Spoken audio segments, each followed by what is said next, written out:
আপনারা তো জেনেভা ক্যাম্পের নাম জানেন তাই না? বিহারিরা যেটি থাকে জেনেভা ক্যাম্পের বাইরেও ছোট বড় আরো কয়েকটা ক্যাম্প আছে আশেপাশে।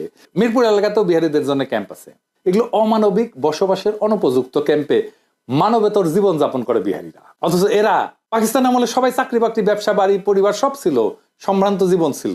মুজিবের ফ্যাসিজমের এর চেয়ে বড় উদাহরণ আছে কি? রাতারাতি সে দেশের একটা বড় জনগোষ্ঠীর নাগরিকত্ব কেড়ে নিয়ে তাদের বাড়িঘর বাজেয়াপ্ত করে সবাইকে ঘেটর মধ্যে জড়ো করছে। 55 বছর হয়ে গেছে, ওদের এখনো ভোটাধিকার নাই। যে বিহারি ছেলেটা মুক্তিযুদ্ধের পরে জন্মাইছে সেও এখন প্রৌঢ় হয়ে গেছে।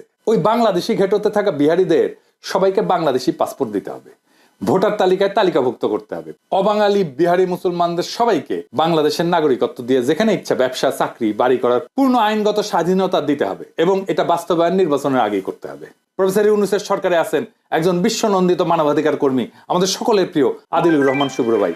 আমি আশা করব শুভ্র ভাই